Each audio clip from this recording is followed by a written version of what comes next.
What is up? Okay, guys, so I haven't done a video in a while. What I'm going to do now is I'm going to try to show you some of the baits that I've been using in my area. If you don't know where I'm from Western PA. So my area is a little bit harder to try to find some good bass. And these are the baits that lately um, I've been having a lot of luck on. Right now it's winter time, so it's a lot harder to try to find these more stationary, more um, slow moving fish. But these are the kind of baits that I've been throwing. They're all from one company. I think they're a great company just starting out, but this is the bait. These are the baits that I've been using that have been helping me catch the most fish, and they are Googan baits. So these are the Kraken Craws, the watermelon red flakes that I've been using on the back of my jigs. I've been throwing these on the back of my football head jigs, just dragging them right across the bottom, trying to find structure. So I'm gonna pull one of these out, show you what they look like, show you what I do with them. Right here, you can see the anatomy of the Kraken Crawl, which I think is kind of cool that they fit that on there. They have been branching out to field and streams. If they're not in your area, I am sorry for your loss, but they are in the field and stream in Washington County. This is the red flake watermelon Kraken Crawl. If you look at it, the claws are connected, so all you have to do once you unpackage one, all you do is break that apart, and it will kind of flutter back and forth like this. If I can do it, I'm very uncoordinated, but it'll flutter back and forth once you unattach the claws as it's falling with the jig. So if you want to do one big bounce with your football head jig, that'll offer more movement. um, but what I like to do sometimes is, if the water's real cold and those bass are a little finicky, they want something slower moving, less representation, um, less presentation. I like to keep that together, and the claws will stay together and fall in unison. I have on the back of this jig right here, I can show you how that looks. This is with the claws separated right there. This is more of a bluegill pattern jig that I have on here. Um, but if anyone from Googan Squad, anyone that works with them, watch this video, hit me up. I'm looking for a new sponsor for our high school bass fishing team. For the new kids, I'm a senior right now. I'm trying to get the kids just coming in um, a good chance to have a good season after I leave. So as you see, we fished the BASS Nation tournaments. Sent me that free hat with my membership. So if anyone knows anyone from Googan Squad and watches this, hit me up. So that's the Kraken Craw. Like I said, I've been using that on the back of my jigs. The next one I'm going to show you is the Googan Bait Pure Passion Dragon Drops. If you look at them here, my dog just growled at me. What these are, I believe they're a drop shot worm, of course. They're a drop shot worm. Hook them from the front. If anyone doesn't know what drop shot is, I'm not a huge fan of it, just because I haven't had much luck on it in the past. But if you don't know what drop shot is, it's whenever you hook the bait from the head with a small circle hook and a weight at the bottom of the bait. Not sure how good I did at explaining that, but if you don't know what it is, look it up on YouTube after you watch this video. I cut the head off of this worm, of this dragon drop before, trying to fit it on a shaky head from last week. I was trying to get a smaller representation on my shaky head, and it worked pretty well. I caught two on this one, but that's why I went back and bought these today. I bought these Slim Shakes. I forget what color I bought. I bought the green pumpkin Slim Shakes for my shaky heads. I'm probably going to Texas rig those a little bit once the weather gets a little warmer. But yeah, these are normally drop shotted. So the hook will go right through the head, and then this tail would be doing all the action. So, like I said, not much I can really say about the drag and drops due to the fact that I'm not much of a drop shot fisherman. I do have these as well.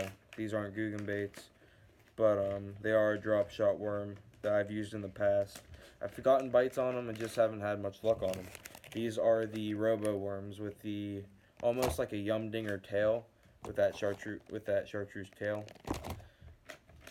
But the next bait that I have up here is the Googan Squad Slim Shake worms. This is more up my style. I do make my own finesse worms from scratch. I pour my own plastics out of my own house. I microwave my plastisol, which is the base that you use to make plastics.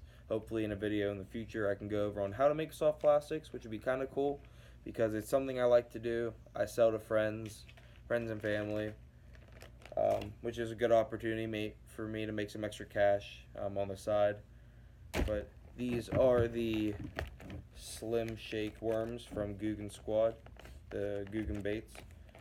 They pack these full of juice or whatever they use to scent these, because after I touch them, I have to wash my hands immediately. You can kind of see how oily these are with the scent. But these are a 6-inch Slim Shake worm. I believe it said it was 6-inch. Yeah, 6.5-inch. Versatile length. Fish won't let go. Shake me, baby. Wow. The textured tail at the end, you can see that a little bit maybe. It has that textured tail on the back. Gives it a good design. But yeah, it has a cool little face on the front you won't be able to see on my phone. But once I get my GoPro fixed, I can get maybe a good setup going and show you more into depth of these baits. I really like this one on a shaky head. I also, like I said, I'll be throwing this on a Texas rig with a very light slip sinker, maybe a bobber stopper on top. But once the weather breaks up, once it gets warmer, get into springtime, maybe do some spawn bass fishing videos and show you how to work these on the shaky head. So yeah, these are the Slim Shakes from Googan Squad Baits, Googan Baits. My favorite Googan YouTuber, I would have to say, is John B. Just because of how his just technique of fishing. He's a very upbeat fisherman. He doesn't really stop. I feel like he is slightly on my my technique. I don't consider myself a power fisherman or a slow soft plastic fisherman. I like to do both. I like to crank a crankbait, and I love to work a jig. I love to drag jigs so much, flipping under docks, stuff like that. But I will, if I have to, I will just crank and crank and crank and throw spinners all day if I need to, if that's what they're biting. But this is the last package I have. I know there's more. They have the trench hogs. I didn't get a chance to buy those the other day. I barely made it through getting these. Like I said, I'm only a senior. I'm still living in my parents' house. And they kind of restrict me from my spending. I spend way too much money on fishing stuff. But these, I dropped it. These are the Bandito bugs. These are one of my, not my favorite. I'm sure I said that about all of them. These are all just really good baits. They represent like the Bandito bug and the Kraken craw. They really, the claws really represent a crawfish very well. At least that's what I throw it as. I like jigging those right off the bottom. I like throwing the Bandito bug on a Texas rig, a very small hook, and a very small slip sinker. Same thing can go with the Kraken craw, which you can throw on a Texas rig, which I like to flip into bushes or just really big grass piles that you can see just protruding through the water. So if there's any like grass, I like to throw a Bandito bug right through the holes of that and where the bass will probably be sitting. Um, the ponds in our area, like I said, I don't know if I said this before, they don't hold many big bass. So what I need normally will have to do is with these baits, I'll need to trim them down a lot. So what happens? I'll get to a tournament where the bass are bigger, and I'll need to buy more. Which is always the case. You always need to buy more. You always need to buy the new bait, which in this case would be these Googan baits, which I think are probably one of the best on the market for the price. At the Field and Stream I go to, not sure if this is every Field and Stream, not sure if its prices are different everywhere, but $6.99 for a pack of Bandito bugs, something that I believe I think it's supposed to represent a beaver tail. Um, is not a bad price at all compared to Gary Yamamoto with his baits range around, I know for Senkos, around $8.99 for a pack. It's very difficult trying to find baits that are as high quality as this, but also perform to the highest extent as catching as many bass as possible. So um, that's all I have for my baits. I might do a couple more videos depending on how many views I get on this, how many subscribers. This will be my first video on this channel. Let me know if you like something I'm doing with this. Let me know what you don't like. I understand the phone setup's pretty jagged. Um, it's pretty janky looking. But once my GoPro gets fixed, I'll be doing videos on that. I have it sitting over here, I think. Yep, here it is. All messed up. SD cards aren't reading. So once I get that fixed, I'll start doing the videos on that.